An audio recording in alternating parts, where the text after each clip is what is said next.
the assets acquired as reflected in the assets purchase agreement were certain assets of BioT sales were acquired by DNA Health. Is that not correct? Yes. Okay. And those assets ultimately included BioT or BPC 157, right? Yes. Okay. And the fact is BPT 157 you sell is compounded by TaylorMade, correct? Yes.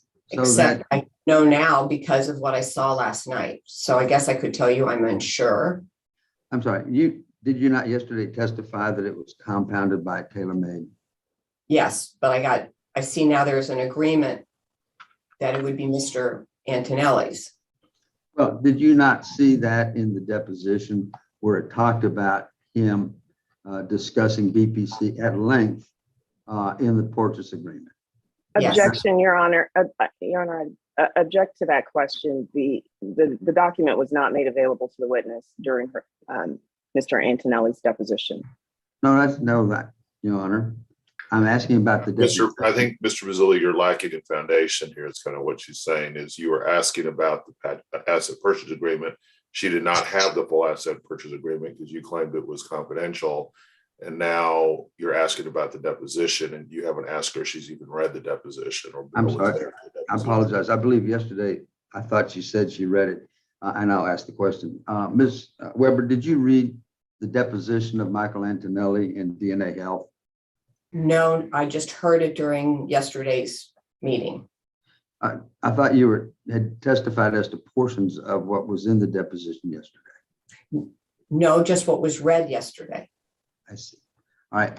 Well, Your Honor, I'm going to move to admit, I guess 14 and 15 are in. Let me. Defendants 14 and 15 are admitted without objection. Okay, thank you, Your Honor.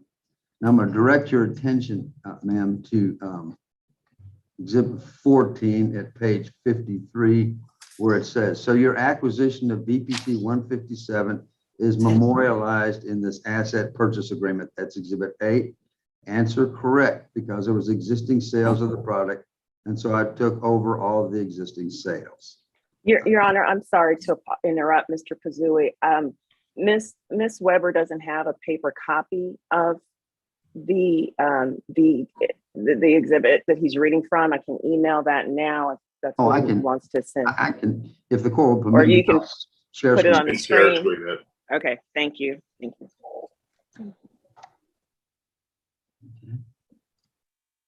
Okay, ma'am, do you see the exhibit? I did, it just dropped out. And I think Mr. Mazzilli just left.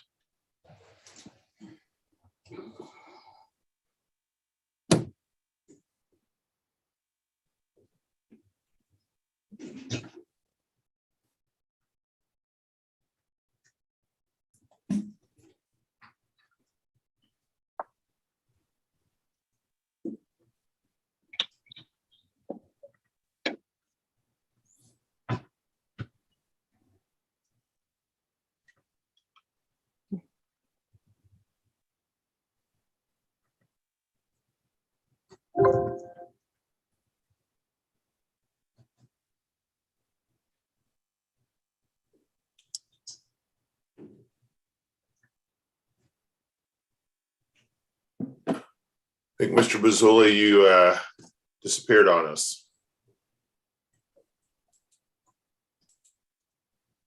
Mr. Mazzilli, are you there?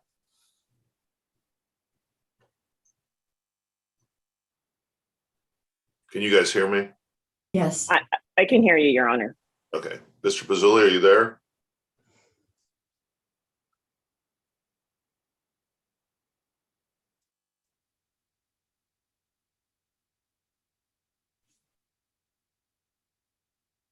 Mr. Mazzilli, are you there?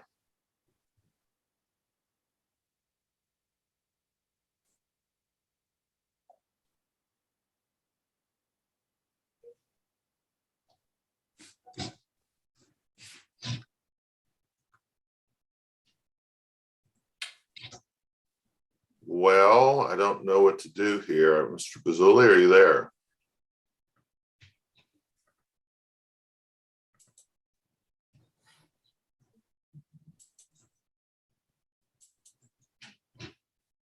Fazuli, are you there? Mr. Antonelli, are you in the same room as Mr. Fazuli? No, I am not. Are you in the same office? No, Okay, like you're in different locations, different state. different states, okay. All right, Mr. Fazuli, Judge, can you unmute me? Oh, can you hear me now? See me? we can see you and hear you. Oh my gosh, I am so sorry. Somehow I just disappeared and I've been desperately trying to get back. My apologies to the It's court. okay. Let's move on. Happens.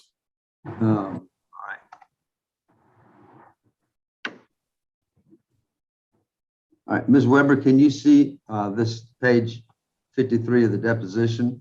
Yes, So your acquisition of BPC 157 is memorialized in this asset purchase agreement that's Exhibit 8, correct? Because there was existing sales of the product, and so I took over all existing sales. So Yes. do you see that? Do you now understand that DNA Health and Mr. Antonelli had taken over the sales of BPC 157 to BioT? Objection, Your Honor, to calls for a legal conclusion. Overruled. You can answer if you can. I don't know the answer because I purchased product from what I thought was TaylorMade and Live Health, and that's who I pay, and that's who my forecasts go to. So this is new news that this was now taken over by Mr. Antonelli. Am I correct, ma'am, that there has been no disruption in your supplies of BPC 157? Not to date. Yes. All right, thank you. All right, now, am I also correct that with respect to BPC 157, you don't have a patent on that product, do you, ma'am? No, we purchase it from TaylorMade, or we purchase it from. And No. that to a large extent is correct on much of what you sell, isn't that correct? That you It's very- are, Sorry. I'm sorry, I thought there was an objection, I was getting quiet. Ma'am, isn't it correct that essentially what BioT does is purchase product owned by other companies and simply rebox it and change the label? No, we have formulations that are put together. There's very rarely patents when it comes to supplements. They're like recipes. So there's formulations of different raw ingredients that then make up a product. Right, but you buy these from a third party, correct? Yes, Okay, so you don't own any of the patents or any of the trade secrets with respect to those particular products, do you, ma'am? no, I have the formulations that are made for BioT. I specify those. Right, but that's done by another company, not BioT. It's manufactured by another company. BioT specifies that and are held accountable by the FDA for that. And let's talk a little bit about you. In your testimony, I recall, indicated that you thought that Michael Antonelli had a non-competition agreement with BioT. Yes, I think you all call it a non-solicitation, but yes, a non-competition is what I would call it. Let's direct your attention, if I may, to the exhibit that was produced by, it's shown to you by your client, Exhibit H. Do y'all have that to put up, or do I need to share screen that somehow? I have that in front of me, I think. You said Exhibit H. Yes, as in hotel. Okay. I will move this out of the way. I'll exit share screen. If I could figure out how to do that, I would. I'll do it. Thank you. There you go. Thank you. And could you put the Exhibit H up, please? Yeah, although, Your Honor, Exhibit H appears to be the same as Defendant's Exhibit 3 and Defendant's Exhibit 1. But we can have Jonathan pull up Plaintiff's Exhibit H. Thank you. I'm Just want to using the clarify for the ones, record. just using the ones that y'all used yesterday. Sure. Jonathan, could you put up Plaintiff's Exhibit H? And it's actually beyond that. It begins at Bates 127. Now, Ms. Weber, you indicate this was one of the documents you say that Mr. Antonelli signed. Is that correct? Yes, Okay. Now, this one actually had a specific non-competition agreement in it, did it not? That's paragraph 5.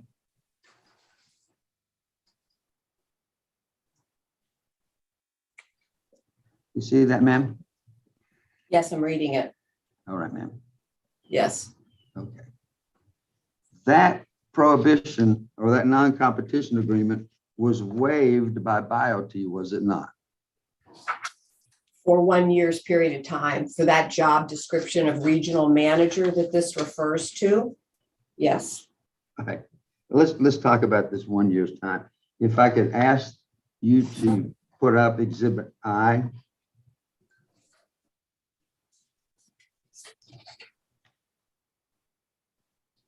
All right, ma'am. This is the waiver of that non-competition agreement, correct? yes. Okay. Will you show me where anywhere in this document it says this waiver was for only 1 year? No, because the next document superseded it when he changed jobs. Ma'am, as I understand what you told the court, that the waiver was just for 1 year, but the waiver does not say it's just for 1 year, does it? No, because it occurred the next year. So at this point, Michael was a regional manager, and his role was different than the later when he was promoted.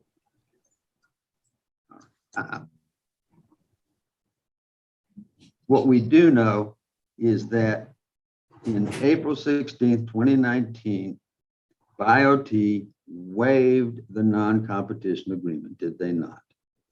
For supplements for this job, yes. Yes, for supplements. That's correct.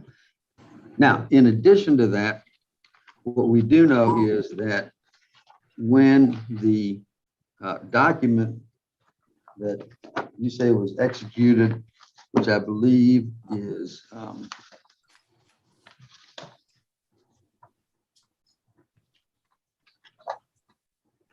the confidentiality, non-solicitation and proprietary rights agreement dated April 10, 2020, which would be in plaintiff's exhibit A3 at page number 30. And this is one that you talked about with your counsel. I may ask that you put that up, please, ma'am.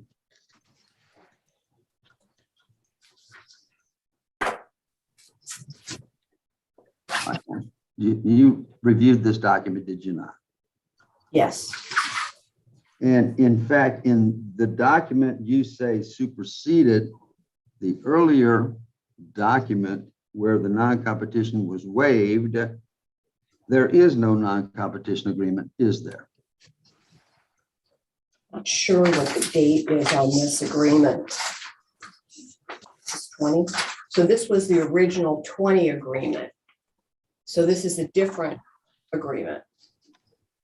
This agreement from Is it 20? April 10, 2020, you're saying is a different agreement? No, I'm saying it's part of another agreement that is part of the, I think what I'm looking at is the ones that were signed upon employment. I may be wrong. Okay, will you look at this exhibit, page number 30, plaintiff's page number 30, and show me if anywhere in it, it has a non-competition agreement?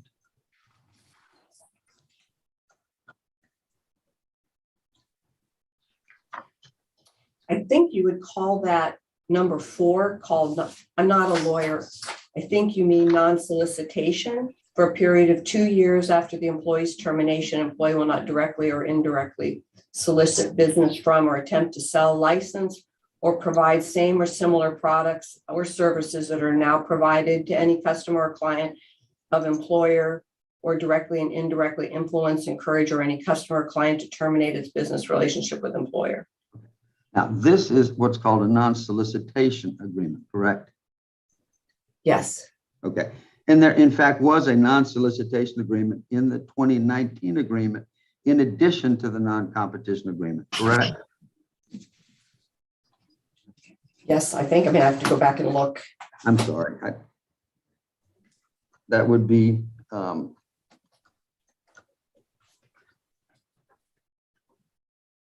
Exhibit H. And that would be, it would be at Bates number 128.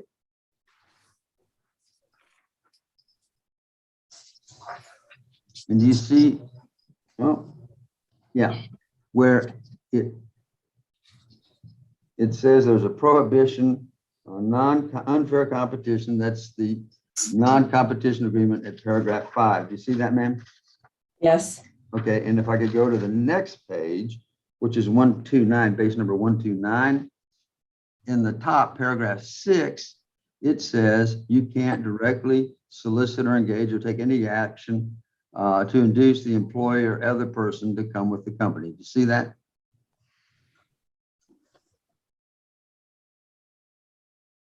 yeah, that's referring to or entity with a business relationship. Yes, And both of those paragraphs were waived, were they not, with the amendment to the document that's reflected in Exhibit I, correct?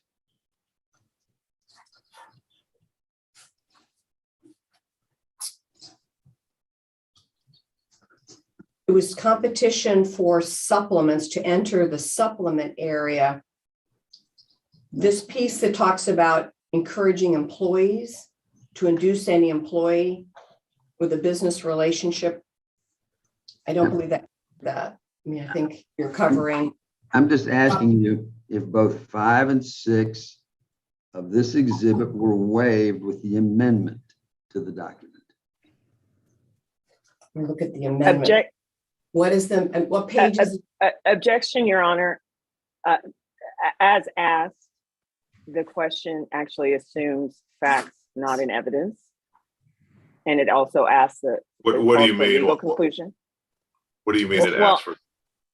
As asked, he's asking about the entirety of 2 provisions, whether those are waived. And maybe the actual objection is just lack of foundation because he hasn't established what provisions are actually waived by the amendment. And he's representing the question in a manner that suggests the entirety of those paragraphs were amended by the amendment. And so that's what the basis of my objection. And ma'am, just so you know, if you don't know the answer to a question, you're not required to be an attorney. Your attorney is going to make argument on this. I will say, Mr. Mazzulli, I really feel like you're just kind of jumping all over the place here. And we have a limited amount of time. If you keep going in this direction, I'm going to probably just require you to submit your witnesses via deposition because I don't have time to just for us to do this rabbit trail. This really should be done in deposition. Your Honor, respectfully, she indicated that she wasn't sure, and so I had to take her back to it. That was as a result. So I'll go back to H, if I may, and we'll look at H.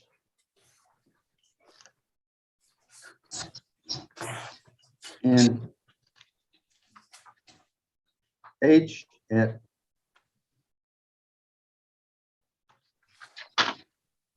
I'm sorry, not H, it's PXA3. What I'm establishing,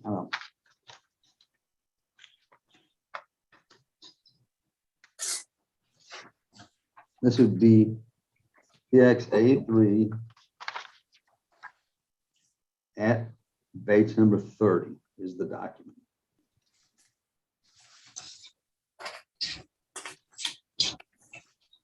No, 30, I'm sorry, not 130.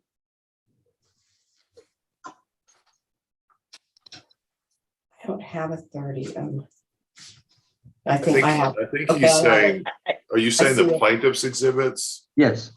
Plaintiff's I think he's exhibit. referring to the bait stamp on the bottom right-hand corner, temp injunction hearing 30. So that's Right. that's the page number he's referring to. Yeah. All right. And if I could direct your attention, ma'am, I won't spend much more time on this, to page 31. There is a non-solicitation in the agreement that you're relying on for non-competition, but there is no specific non-competition agreement involving Mr. Antonelli, is there? During what period of time? I'm not sure. I'm sorry, after this document was signed, April 10, 2020. Your Honor, I'm going to reassert my objection about calling for a legal conclusion. The witness has already testified that she uses the terms non-competition, non-solicit interchangeably. And so now, asking her to further interpret the agreement is just asking for some legal conclusion, and she's already answered these questions. Yeah, I think at this point it is ask and answer sustained. Do you have anything else, Mr. Pizzulli? I do. Ma'am, you, in these lawsuit papers, had originally sued Mr. Antonelli for business disparagement, right? Yes, But you dropped that claim in the amended pleadings, did you not? I don't know, sir. Mr. Pizzulli, this has nothing to do with the temporary injunction. Let's keep on track and let's get this done because we're running out of time. Let me ask you this. Part of your claim on your injunction is you claim that Mr. Antonelli is soliciting physicians that are physicians working with Biote. Is that correct? Yes, You could at best identify one or two physicians that you say he supposedly solicited, right? yes.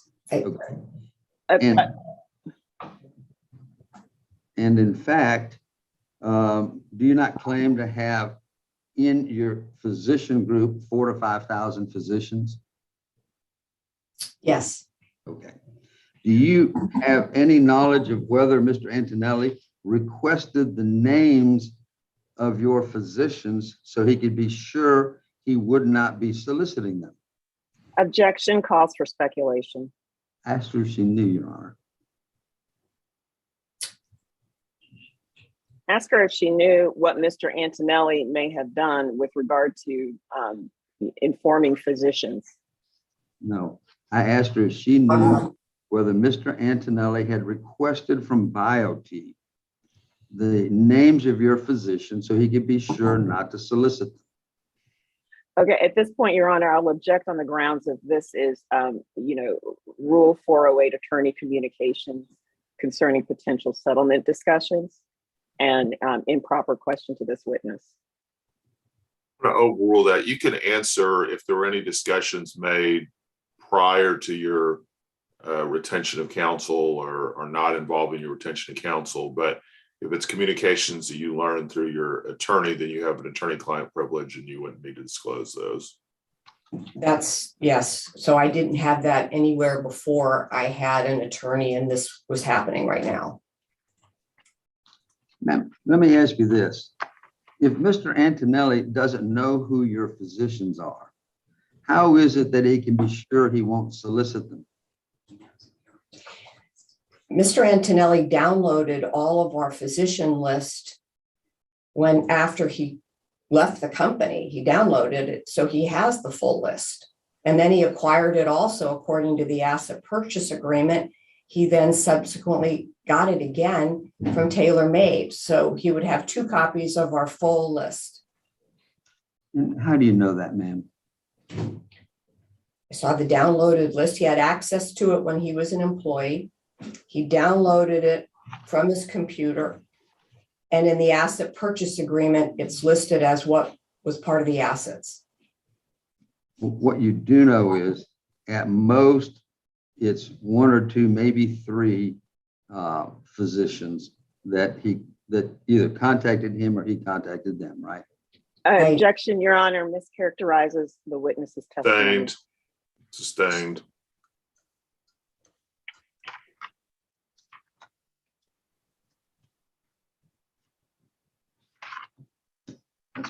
No, I'll pass the witness.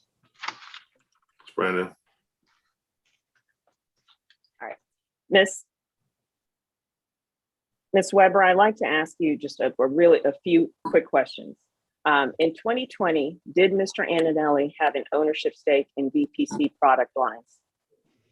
No, that I knew. And in 2020, at the time he left the company, he was subject to the confidentiality agreement, correct? Correct. All right, let's pull up Exhibit A3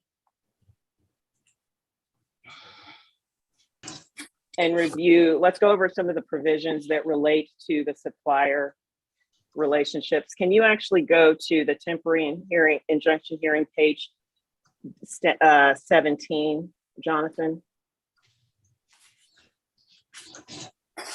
It starts at 30, doesn't it? Well, Exhibit A3 actually starts at number 6, page number 6. Okay. And it consists of both the Code of Business Conduct and Ethics, and then the confidentiality agreement is attached. But can you go to the page that's bottom stamped 17, Jonathan?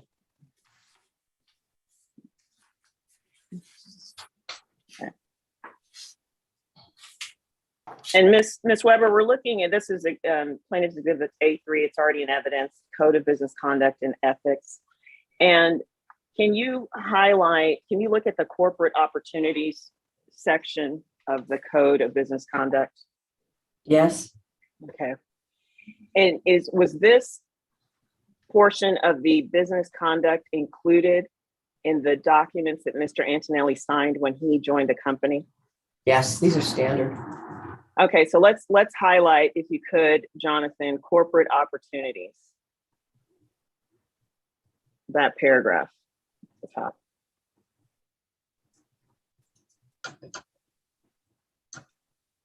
And the corporate opportunities section says the taking it for personal gain of opportunities that are discovered using BioT corporate property, information, or position without the informed prior consent of the BioT compliance or CEO is not permitted. Was that BioT's policy throughout the time Mr. Antonelli was employed at BioT? Absolutely.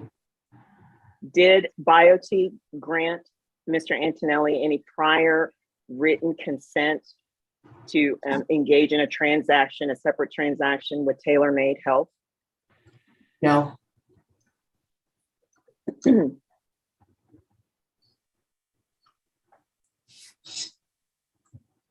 And the corporate opportunity paragraph goes on to say in the last sentence, it is not appropriate to use company property or information obtained as a result of your working relationship with BioT for a purpose that does not advance the interests of the company or otherwise advances your own personal interests. Do you see that? Yes. Was that the company policy at the time Mr. Antonelli worked for BioT? Yes. Okay. So now if we continue on the same exhibit and go to the page that's base stamp temporary hearing injunction 29, it's the page right before the confidentiality provision, please. All right. Can you blow up the signature page? Ms. Weber, did Michael Antonelli sign this provision of the Code of Conduct? Yes. And then when we turn to the confidentiality and non-solicitation and proprietary rights agreement on page 30, what's your understanding as to whether or not this provision covers supplier and vendor relationships that BioT has? Objection, Your Honor. She has no predicate for that understanding. Well, why don't you just point out of the document what you're talking about? All right, Jonathan, can you highlight the very last sentence starting at the last two lines of the first paragraph? Starting at its employees and existing prospective customers, suppliers, and so forth. So that first paragraph states, employer promises an employee understands and acknowledges that during the course of employment by the employer, she will have access to and learn about confidential, secret, and proprietary documents, materials, data, and other information in tangible and intangible form of and relating to the employer and its businesses, its employees, existing and prospective customers, suppliers, and other associated third parties, which is defined as confidential information. Do you see that, Ms. Weber? Yes. And when we go to the next paragraph of this provision, it goes on to say that confidential information includes but isn't limited to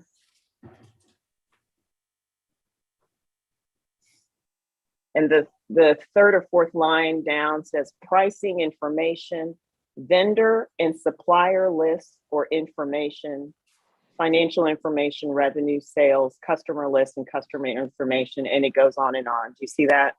Yes. Did BioT believe that this in fact constitutes confidential information? Yes. And when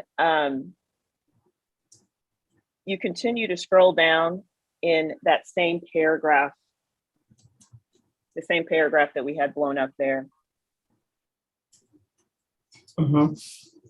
the very last two lines goes on to continue to define the confidential information as trade secrets of the employer or its businesses or any existing prospective customer, supplier, investor, or other associated third party, or of any other person or entity that has entrusted information to the employer in confidence. You see that where it says that? Yes. So did BioT consider its relationships and information vis-a-vis tailor-made as a supplier to BioT? Did BioT consider that to be confidential? Yes. And in the non-disclosure paragraph of the confidentiality agreement, paragraph number 1,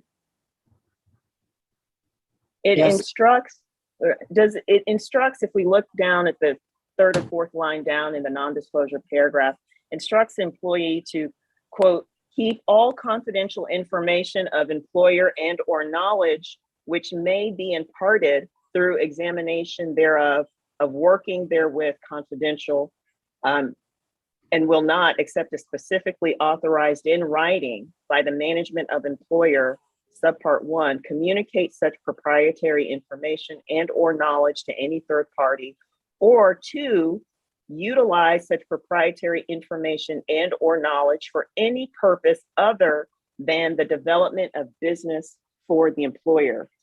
Do you see that? Yes.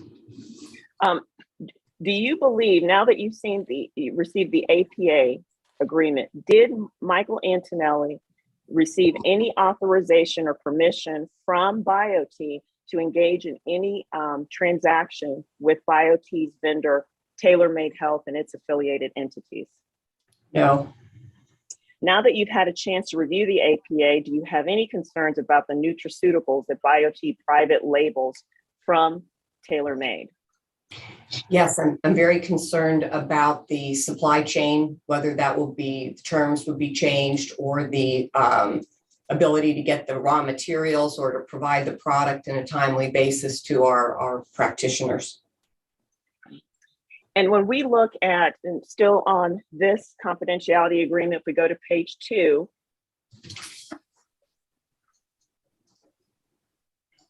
and paragraph 3, the duration of the confidentiality obligations states that the employee understands and acknowledges that her obligations under this agreement with regard to any particular confidential information shall commence immediately upon the employee first having access to such confidential information, whether before or after she begins employment by the employer, and shall continue during and after his employment by the employer until such time as confidential information has become public knowledge other than as a result of the employee's breach of the agreement. Do you see that? Yes. And when did Mr. Antonelli at least sign this agreement again? That This would was have the March. Oh, go ahead. Sorry. this would be 2020 upon his being hired. And did he at that time have access to confidential information as it relates to BioT supplier as of this date when he signed this agreement? When he first was employed, I mean, the day he signed it? No, As but of March, as of what date, please? as of March 2020, when he signed this confidentiality agreement reflected in plaintiff's exhibit A3, did Mr. Antonelli have access to confidential information concerning BioT suppliers, vendors, customer lists, and so forth? Once he began employment, yes. And in the non-solicitation provision of this agreement, paragraph number 4, Yes. states that during employee's employment and for a period of 2 years after the employee's termination of employment with employer, employee will not directly or indirectly solicit business from or attempt to sell, license, or provide the same or similar products or services as are now provided to any customer or client of employer, or directly or indirectly influence, encourage, or cause any customer or client to terminate its business relationship with the employer. Do you see that? Yes. And was that your understanding that this provision still applied once Mr. Antonelli announced his resignation from the company? Yes. And Ms. Weber, what harm does BioT face from Antonelli's conduct? Right now, we have a real reputation issue. I mean, we have harm of competing against ourselves, essentially to our exact same customer base, all the ones that are committed to BPC 157. We built this product up among these 5,000 practitioners and educated them and did all of this to create a business, which is a very good business for those patients and those providers. So now there's confusion in the marketplace with another BPC 157 from a former trusted employee selling directly to and building his whole business around our current customer base. There's just direct overlap. No further questions, Your Honor. Thank you, Ms. Weber. I have a few questions. Ms. Weber, you don't have any facts that Michael Antonelli is trying to sell BPC 157 to any of your customers, do you?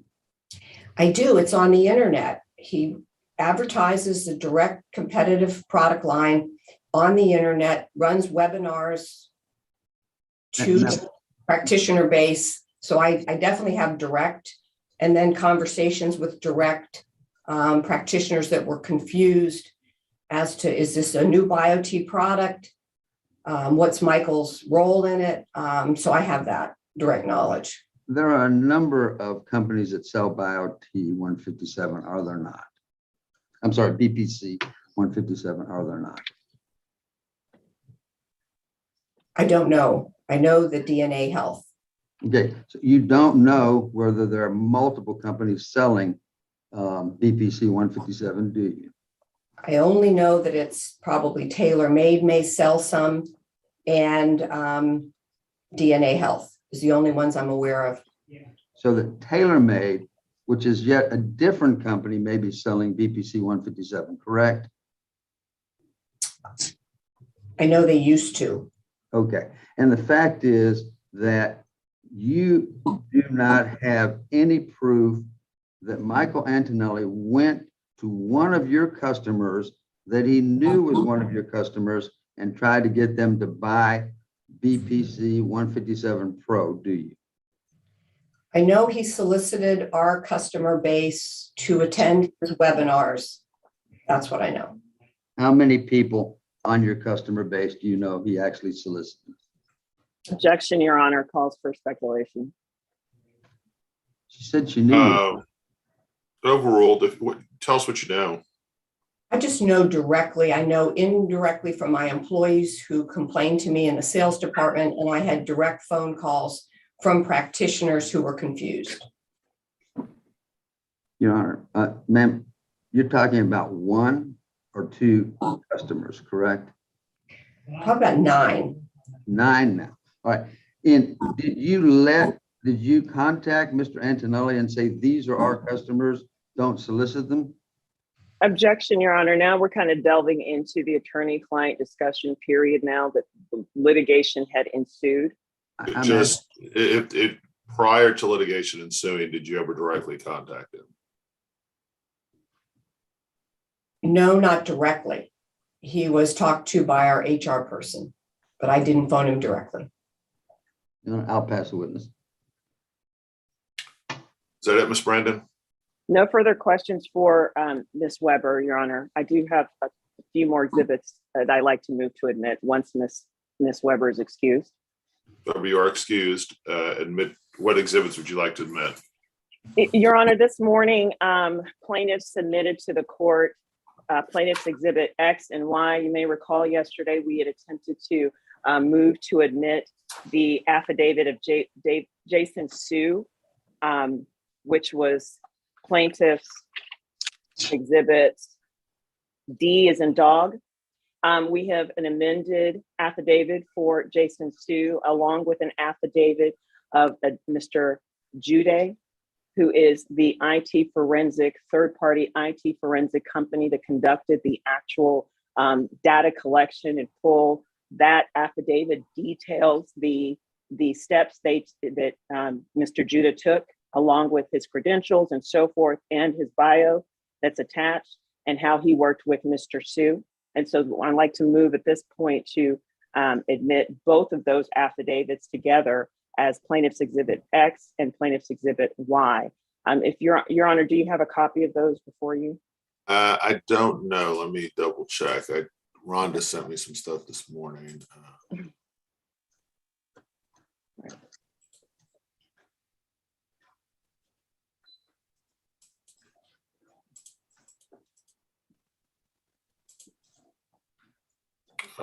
We have defendant exhibit 15. Is that it? That is mine, Your Honor. Okay. That we have plaintiffs, it's called plaintiff's exhibit X and plaintiff's exhibit Y. I don't have those. Okay. If you want to share screen. Sure. Jonathan, can you pull up plaintiff exhibit X? So, Your Honor, this is plaintiff's exhibit X. This is the affidavit of Michael Judah, and he's a principal with control risk compliance. He goes on in paragraph 3 to provide his educational, a summary of his educational experience, which is, he references to the attached exhibit A with his bio, which we can flip to in a moment. Paragraph 4 details his certifications, the various data collection, data examination, experience. He also serves as an expert witness in many cases concerning data extraction and forensic analysis of data. He then goes on in the next paragraph to talk about what he did in this case, that this was the actions he took were within his personal knowledge. And I also want to note that he has served as expert witnesses in legal services cases and in prosecution cases with DA offices as well. But in paragraphs 5 through the remainder of his affidavit, he details the exact process that he goes through to collect the data. He identifies the laptop Surface Pro that was issued to Michael Antonelli.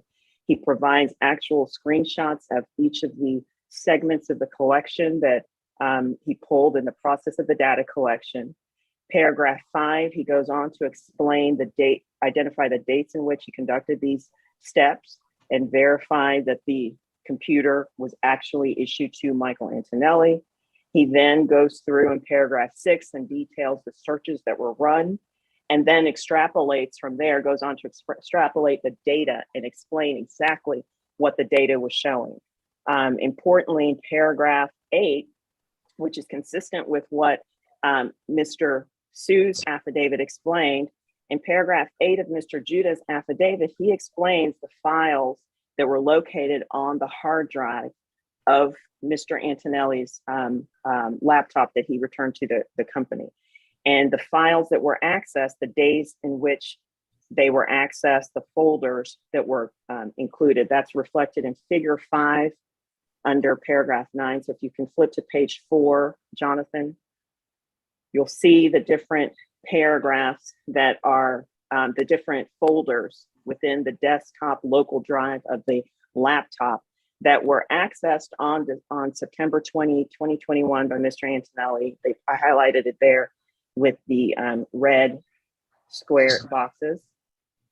And then the remaining paragraphs really go through and detail the actual files that were extracted and downloaded onto a USB. A few pages earlier, he actually identifies where the external USB drive was inserted, how the computer actually read and logged that an external USB drive was inserted. That's where you see that in figure 4 that's highlighted there on page 3. And gives you it's a footprint, date, time, place. And so the associated user account, Michael Antonelli, this is his laptop in his possession. And then when we go through figure 6 on page 5, you actually see the files and the file names that were actually accessed, starting with the BioT, the desktop folder that's called BioT. The files that were accessed has training files, practice onboarding, the cheat sheets on various portions of of products, testosterone and other types of products listed there. Training, onboarding, BioT videos is highlighted. If we go to figure 6 on the next, figure 7 on the next page, you see the types of files that were accessed under the quote various BioT desktop folder. And there you have 2020 regional planning document, active employee list as of a date in 2020. You have authorized provider agreements. These are proprietary agreements with BioT and its vendors. You go on, have business analytics consulting documents, checklists on basically running business, workbook programs, BioT overview. In paragraph 12, if we stroll down, you have this is an Excel desktop folder, the folder with the various Excel files. And this Excel file has, this is where we heard from Ms. Weber's testimony yesterday when we were unable to get Mr. Sue's affidavit admitted yesterday. Ms. Weber testified on the stand the names of the different files and the names of the different folders and sources where they store their confidential information. She identified specifically, if Your Honor looks at on paragraph 12, figure 8, you see that blue highlighted entry that says October 19 aging by clinic. And then the folder right below it that says method import to Zoho. Ms. Weber testified that particular folder, that Excel file, is where they house pretty much the collective data on their providers, practitioners, their addresses, the clinics, their contact info. Everything is housed there. And then you have also a copy of Method Northeast, you have budget information. There's no doubt this type of data and information is confidential, as Ms. Weber's testimony confirmed. Then in paragraph 13. Excuse me. Now we're just getting an argument from her with respect to a document. Let me just ask this, Ms. Brandon. Is there any objection to the admission of exhibits X and Y? No, Your Honor. I moved. All right, X and Y are admitted. And then with that, Your Honor, with that, we rest our case. Rizzoli, call your first witness. We're going to call Michael Antonelli. And Antonelli, please raise your right hand. Do you swear or affirm the testimony you're about to give shall be the truth, the whole truth, and nothing but the truth? I do. You may proceed. For purposes of his examination. I have a PowerPoint that we can move through this quickly with him if the court will give me permission to use it. Sure, go ahead. Thank you. Let me figure out how to share screen without going away.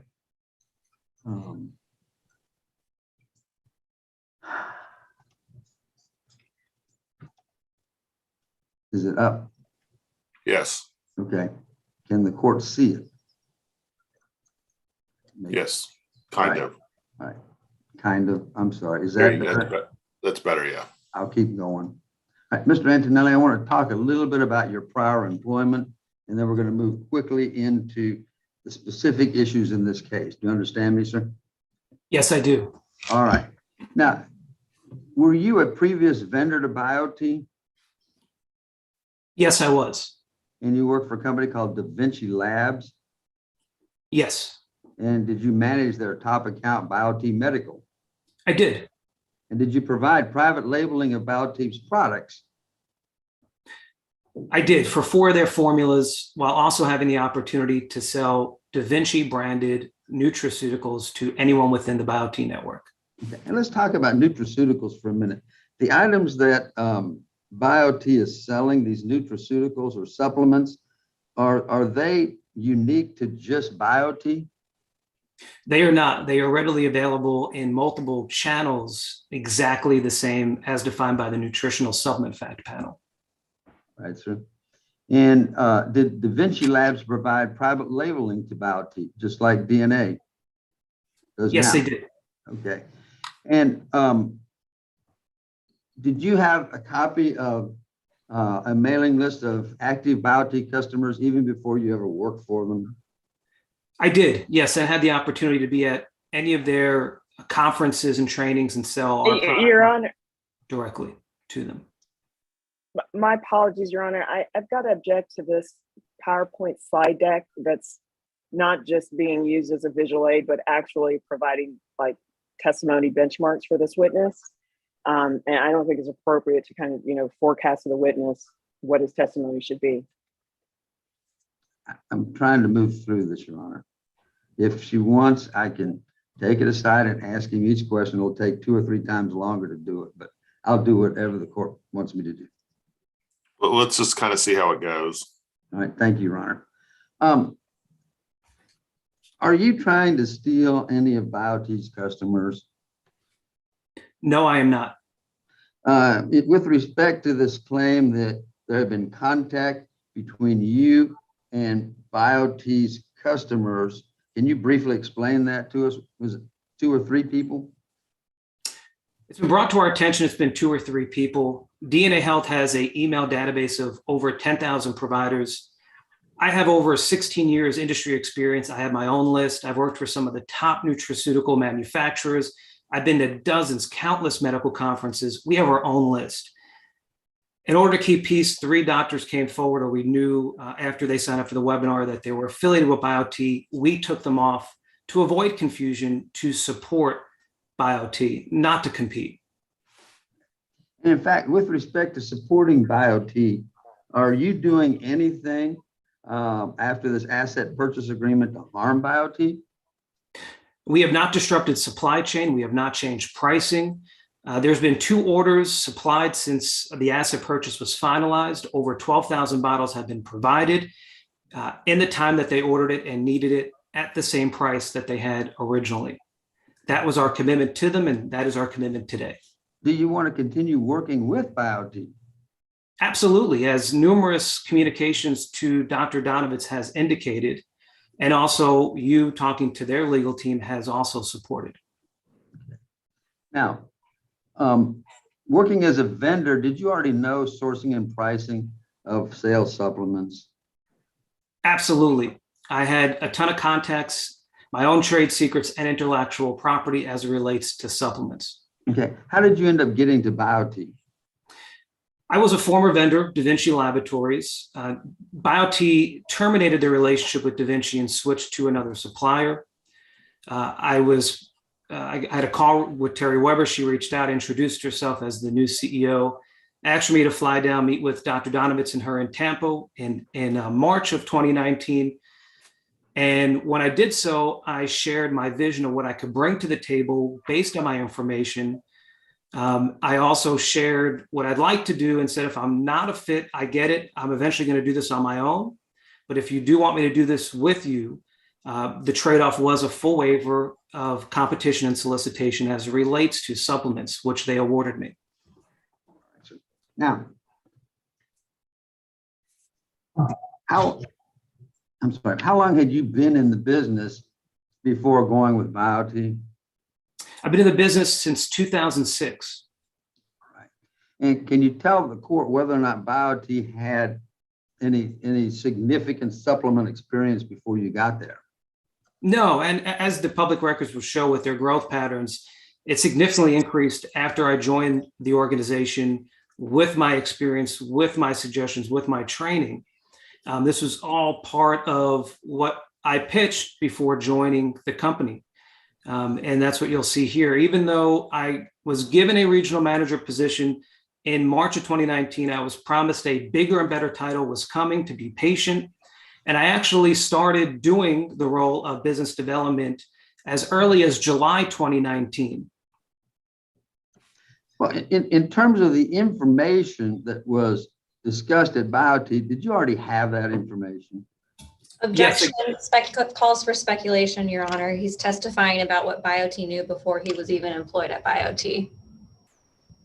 I'm sorry, I don't think that's. Lay a foundation how you would know that. Yeah.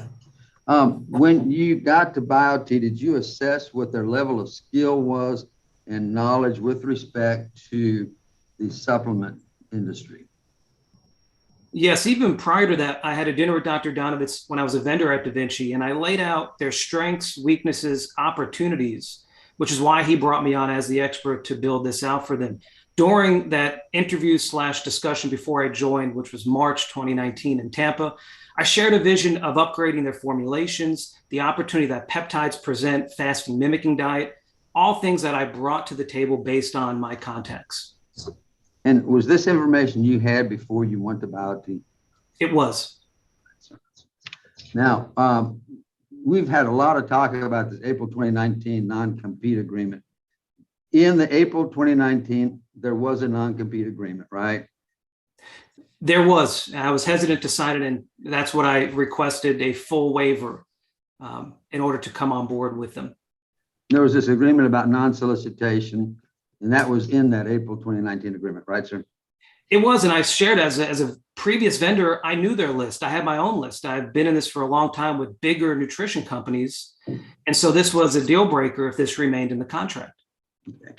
And is that why you signed the supplement waiver that referred to those sections 5 and 6?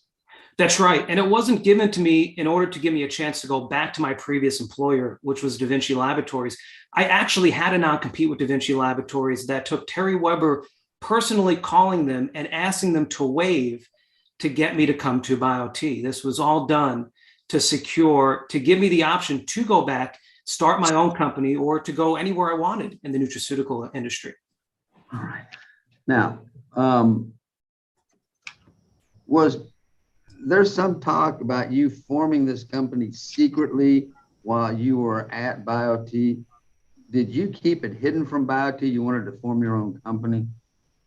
Again, this was referenced in March of 2019 with both Dr. Donovitz and Terry Weber. And after I gave my resignation, the morning of July 15th, both independently referenced that I was going after my dreams. This is what I always wanted to do, and wish me luck. And was there any indication at that time that they were going to sue you for stealing customers or taking trade secrets or anything like that at all? Absolutely not. It's been our intention to work and support and grow BioT Medical in terms of supplements. Okay. Are you doing anything right now to harm BioT? I am not. Are you trying to work with them? Absolutely. Okay. Let's talk about it. Is there any real confidential information as it relates to supplements? As it relates to the supplements within their portfolio, there is nothing proprietary, nothing confidential. nor is anything solidified as an exclusive formula or also being sold by other brands that are vendors of theirs to other doctors and the public. Okay. So when they're talking about, for example, they have a product that's they call it a nutraceutical, but that's really a supplement. That's ADK. Is that just 3 different vitamins put together? 3 different micronutrient fat soluble vitamins. I was actually one of the formulas that I was providing BioT as a vendor prior to being an employee of BioT. So it wasn't a secret for BioT. It's not. And if you even just do a brief Google search, you will see there are dozens of companies selling the exact formulation as defined by the Supplement Fact Panel currently in the marketplace. Now, let me direct your attention to their general non-disclosure. I think we've talked about that. Are you intentionally attempting to solicit any of their customers? No, I'm not. With an email, I think they said is 4,000 to 5,000 providers. You would have hundreds, if not thousands, of providers coming forth with complaints. We found it 3 of them. We removed them immediately from our email distribution list. And have you attempted to find out who their customers are so you can ensure you won't solicit them? Numerous times. We do not need the BioT network for DNA Health to be successful. We want to provide BPC in a timely manner at the pricing they've secured long-term. And if they are requiring us or wanting us to do anything above that, we will be happy to do so. All right. Now, there was this discussion of this document that was signed April 10, 2020. You recall that, sir? I recall the document you're talking about, yes. Okay. In fact, do you actually have a recollection of signing it? I do not. Okay. Regardless of that, let me ask you this. Right about that time, was there any other supplemental employment agreement provided to you with that agreement so that the 2 agreements were submitted to you simultaneously? They were not. Okay. And in fact, did you get a pay raise or a pay cut at or about the same time? On April 1st, 2020, I received a pay cut of 20% and bonuses frozen. This was company-wide, as well as the document that they're saying I signed. And we're not saying I didn't sign it, but that was not a Michael Antonelli document. That was issued to the entire sales force, the April 10th, 2020 document that they use as an exhibit. Okay, so there was no document or no agreement ancillary to this non-disclosure agreement that you executed or that they claim you executed on April 10, 2020 that gave you any kind of benefit. Is that correct? Correct. I was already facilitating duties of business development as early as July 2019. That was announced internally the 2nd week of January 2020.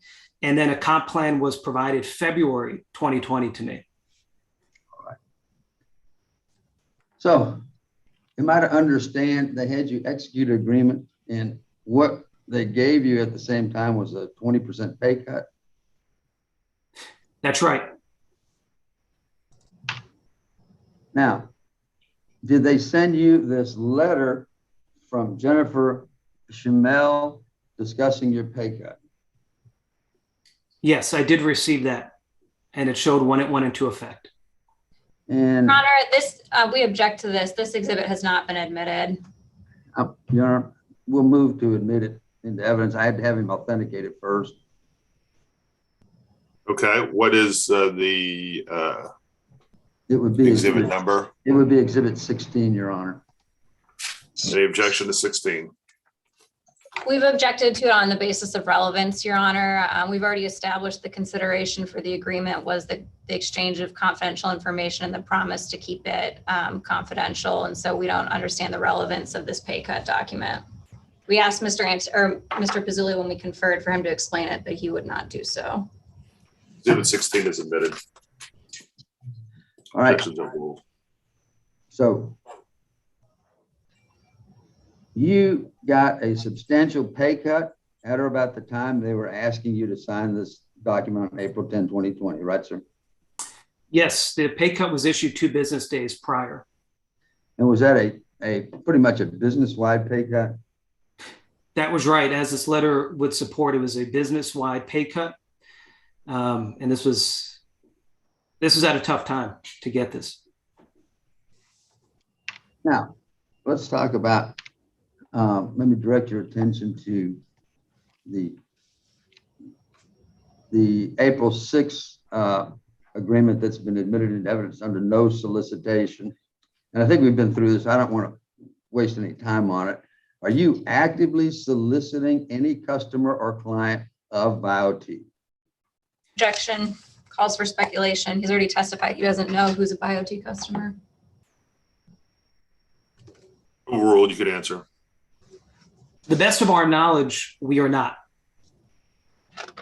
And if you find out they're a BioT customer, what do you do? We have pulled them from our email database for all future communications. Now, just so we're clear, were there any agreements that you executed along with this April 6, 2020 agreement? Other than you got told there was a pay cut. Other than that, was there any contemporaneous agreement? There was not, and any such trade secrets that have been brought up or confidential information I had access to in 2019. And was that access to them before you got hired by BioT? In combination, and then when I started, this was information that was generally available. It wasn't connected to anything going on in March or April of 2020.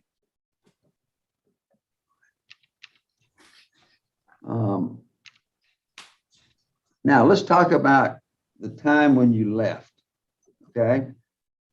Now we've heard testimony you resigned in July of 2021. Is that correct?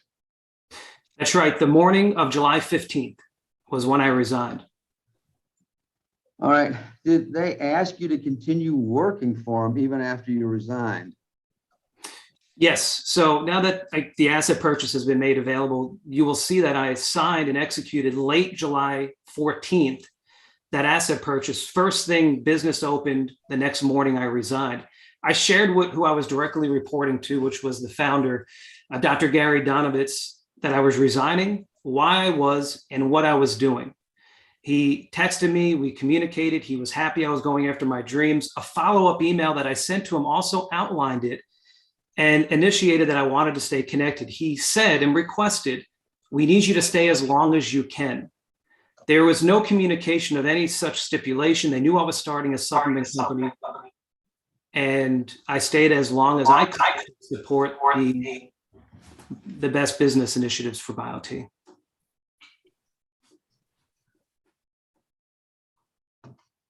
All right.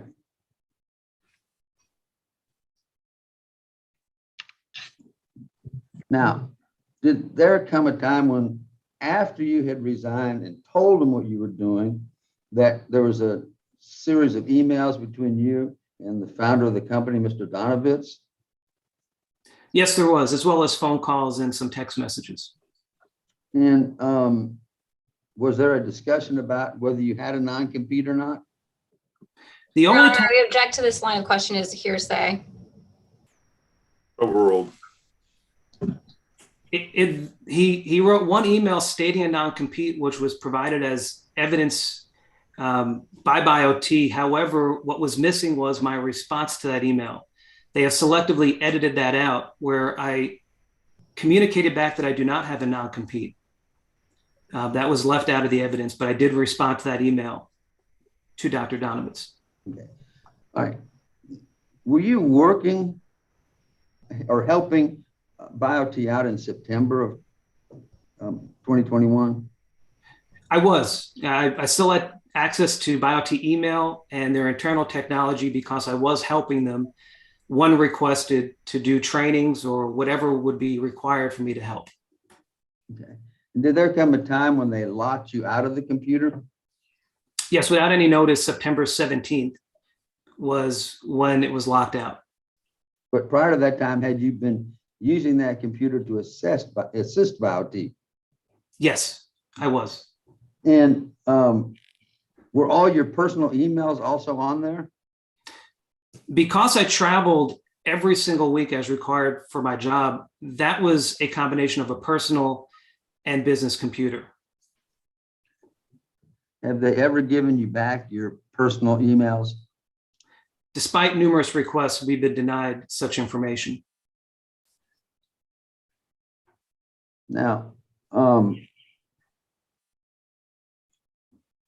was there anything in any of your agreements with BioT that prohibited you from engaging in this asset purchase agreement with TaylorMade? Objection, calls for legal conclusion. You know the answer, you can answer. I did not. And the supply agreement that has come up numerous times over the last day, BPC 157 was not in that supply agreement between BioT and TaylorMade. When did it get into the agreement? It was never added into the agreement to my knowledge. Or are you causing disruption and fear in the industry for BioT? Objection, calls for speculation. Sustained. To your knowledge, are you doing anything that's harmful to BioT? No, if anything, the education that I'm facilitating and creating for BPC 157 has only led to increased sales for BioT with that formulation.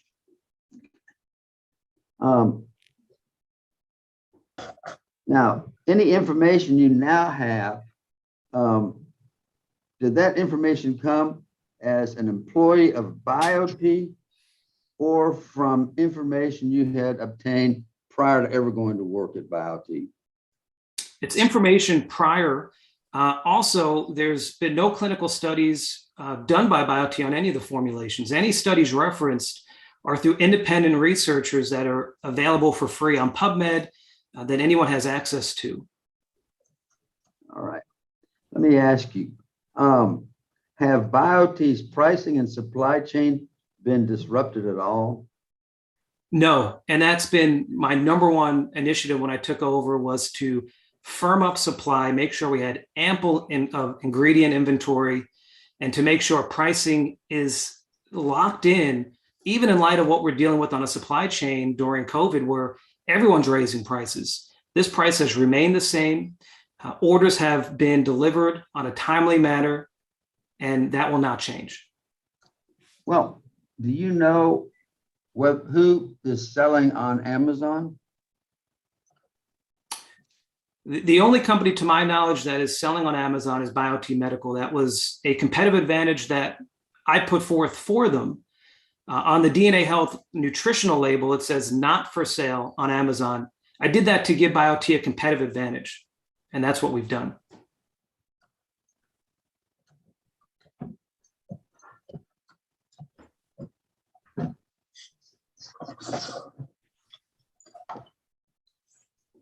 Just wrapping this up.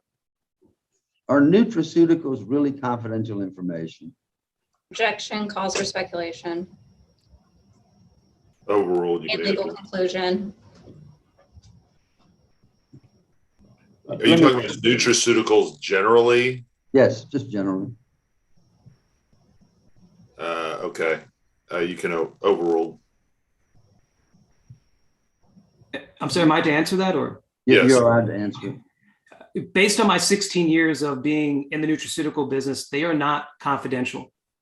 Well, let me ask, what is your background in the nutraceutical industry? For 16 years, I've worked for some of the largest global manufacturers, researchers, developers of nutraceuticals. I've had different roles, from sales to business development to supporting creation of education and marketing and formulating. I've done contract manufacturing and private label.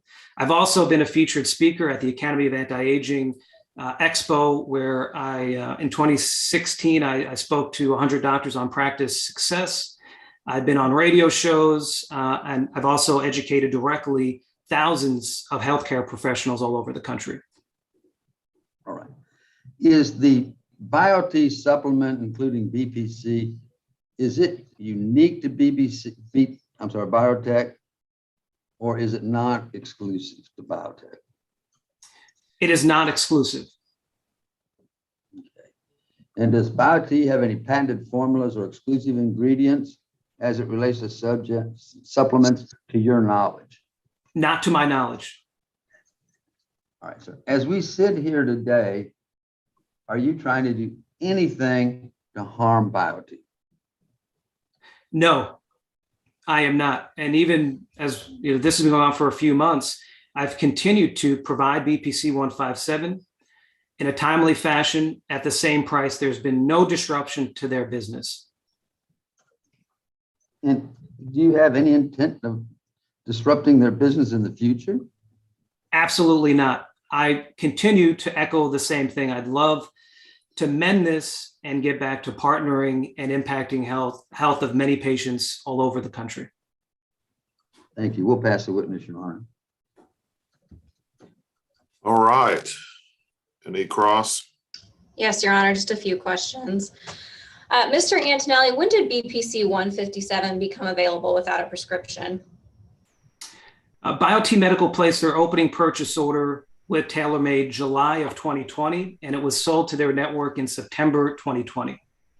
So is July 2020 when it became available without a prescription?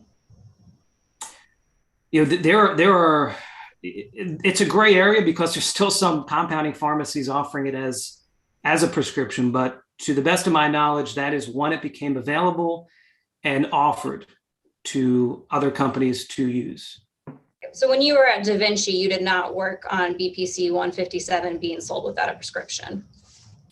No, BPC 157 was a peptide that was available by a prescription. The leading doctors that I was working with were offering that prescription into their practice. And it was a major topic at a lot of medical conferences I was attending. So this was part of the peptide conversation I was using with Dr. Donovitz and Terry in March of 2019. Okay, so my question to you was, when you were at Da Vinci, you did not work on BPC 157 being sold without prescription? That is correct. I did not. And in 2019, when you were hired at BioT, your job title was area manager for the New York region? It was for the Northeast. My title and responsibilities changed rapidly. When I took the agreement, it was promised no overnights and to have New York to Philadelphia. By day one of me starting, it was DC up to Maine with overnights. Then July of 2019, I started joining BioT's faculty. I was tasked to create and put on training internally and externally as it relates to nutraceuticals. This was part of what was promised to me, that the title will come. Mr. Antonelli, this is non-responsive. My question was what the title was. The title was regional manager. And you testified earlier about this April 2020 confidentiality agreement. Did you ever request a waiver to that April 2020 confidentiality agreement for supplements? It was not made to my knowledge that it would replace any such agreement, nor do I recall signing it, but we agreed to sign it in light of moving forward together. And my question to you is whether you ever requested a waiver from that agreement for supplements. I did not. And you testified that you had a conversation with Dr. Donovitz and Ms. Weber on July 15th, 2020, when you submitted your resignation and they wished you luck. During that conversation, did you disclose that you had entered into the APA the day before? I said I was starting a nutritional supplement company, selling to doctors advanced nutritional therapies. Yes. Did you disclose that you had entered into an asset purchase agreement with TaylorMade Health? I did not. I was under my own confidentiality agreement at the time.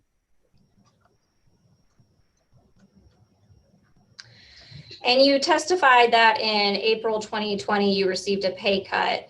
That pay cut was due to COVID? Allegedly, it was claimed to be COVID related, yes. And that pay cut was temporary? It lasted for a few months, yes. Okay, and then in beginning of January 2021, you were promoted from business manager to the chief innovation officer, Yes, I was. and you received an increase in pay. The increase in pay was due to merit the year before. It was not tied to a title promotion. It was due to a performance the year before.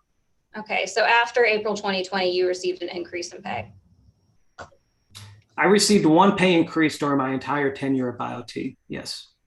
Okay, so it was yes, after April 2020, you received a pay increase. The pay increase was as of January 2021. And then in the chief innovation officer role, you continued to work on developing nutraceuticals. That's right.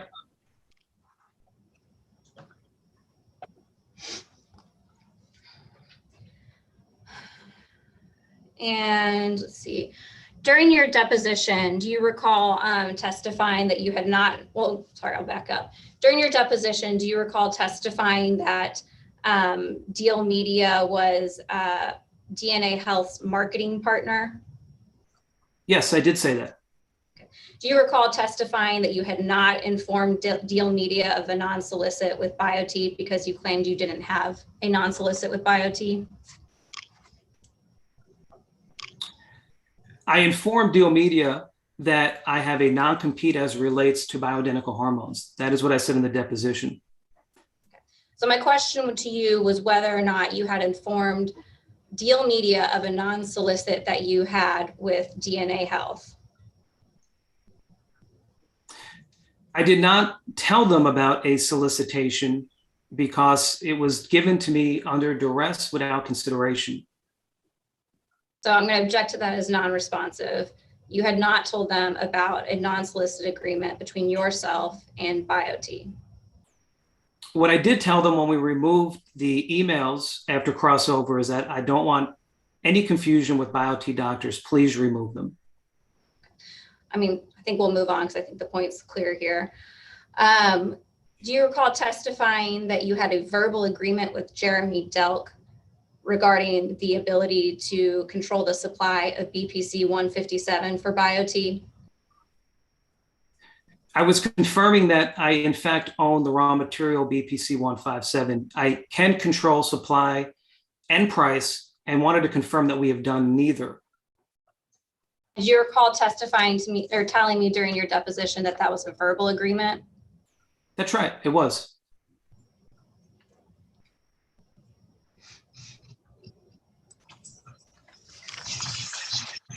Did you receive bonuses in 2020, Mr. Antonelli? I received bonuses that were earned in 2020, yes.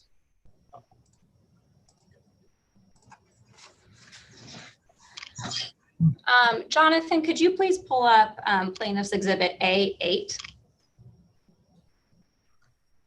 I think Mr. Antonelli might have to, or Mr. Pizzoli might have to end his share screen. Have I not done that? No, sir. I've done it now. Great, thank you. Yes, ma'am, I apologize. All right, and Jonathan, can you scroll down to the second page, please? All right, and go down to the third page, please. And Mr. Antonelli, at the top of page 3 here at an exhibit A8, there's an email from yourself to Jennifer Schimmel on Friday, September 17th, 2021 at 3:14 p.m. Do you see that? I do, yes. And you're emailing Ms. Schimmel to ask about accessing BioT's system or network to conduct some virtual trainings, correct? Yeah, that was the first day that when I logged on, it was not allowing me to go forward. Okay, and is alternativewellnessinc@gmail.com your personal email address? Yes, it is. And then Jonathan, can you go up to page 2?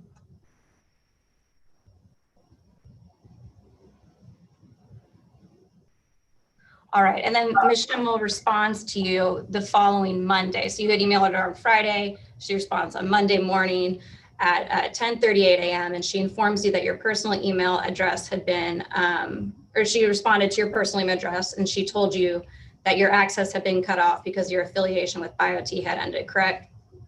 I did receive that email on Monday.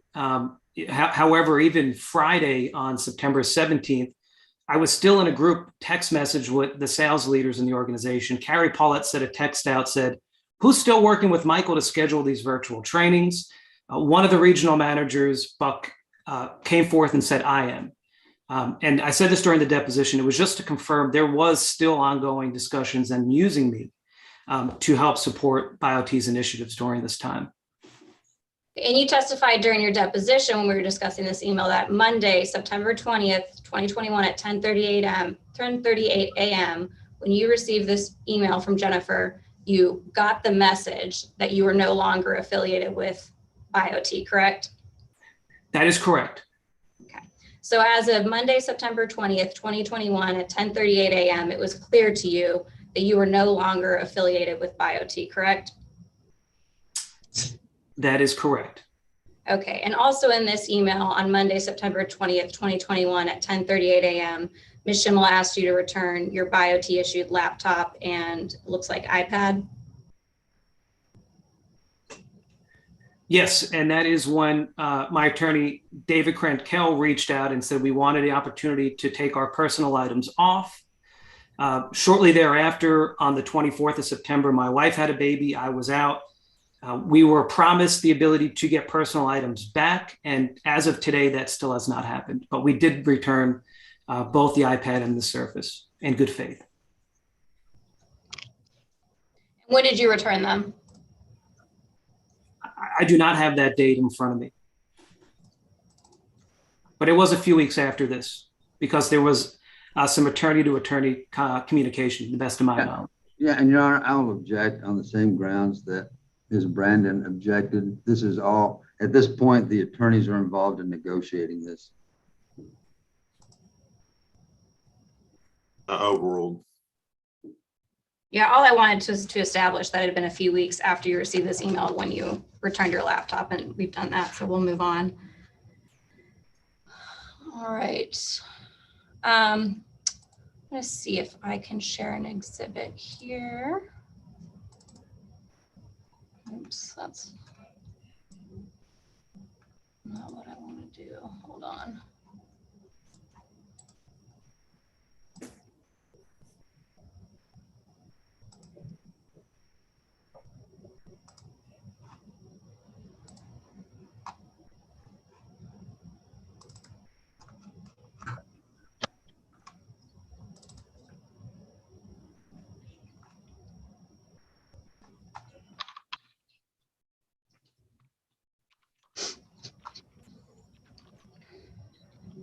Brandon, do you have anything else?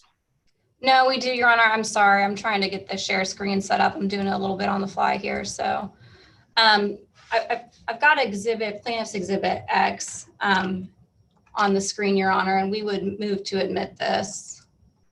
I thought we already had an X. I'm sorry, this is Z. Z, okay. Any objection to Z? I haven't seen it yet. Is this the entire part of it? Yeah, so earlier, Mr. Antonelli had testified that there was an incomplete email exchange. So we've produced the entire email exchange here between himself and Mr. Donovitz, Dr. Donovitz. Any objection? I haven't had a chance to read it, but no, I have no objection, Your Honor. Z is admitted. Okay, and Mr. Antonelli, as we go on to the second page of this exhibit, you'll see there's this Thursday, August 19th, 2021 email from Gary Donovitz to yourself. And he says, "We will keep your no compete you signed when you were promoted and pay you for scheduled engagements." Do you see that? I do see that, yes. Okay, and that was the piece of the email that you were referring to earlier, where you said you then responded and informed him that there was no non-compete in place. To the best of my knowledge, again, my email's been cut off for several months now. I just wanted the court to be aware that there was a piece of this email edited out, which this confirms it was. Okay. And you responded to Dr. Donovitz on August 26, 2021, and you don't reference a non-compete in that response to Dr. Donovitz, do you? Now, I reference the pay cut, lack of consideration, and duress of such agreement he thinks he's talking about. So again, I'm not a lawyer. I was just stating the facts here as it related to my interpretation. Okay, just 1 second, guys. my court reporters asked for a break. I just wanted, we're going to go off the record. I just want to talk about scheduling. Tony, go ahead and take a quick break. So are you guys, guys, I already get this. I know what I'm going to do. I can't imagine there's going to be anything that comes up that's going to change that. You can keep going, but I kind of understand what happened here. So, but did you have much more, Ms. Brown? Your Honor, if we're going to take a 5-minute break, I can go through and double check, but I think we're almost done here. Maybe 1 or 2 more questions. Okay. Let's take a quick 5-minute break and we'll reconvene at 11:30. I have to break at around 11:45. If we can't finish by then we're going to have to reconvene after my other hearing. So what I anticipate I'm going to do, unless there's some huge smoking gun, is that I am going to probably grant the temporary injunction. It's just the terms of it. I kind of want to figure out based on the documents, but this seems to be a pretty egregious violation of the terms of the non-compete, non-solicitation. So, but exactly how that's going to pan out and how we do the bond and all that kind of stuff is something we do need to talk about. During the break, I'd encourage you guys to, we'll probably reconvene around 2:30. If we can't finish this morning, I'd encourage you guys to talk with each other to try to negotiate what terms might be more palatable and how you guys, one of the questions I have that I've done a ton of these types of injunctions is that never had anybody buy the vendor essentially that they were working with. That's a new one.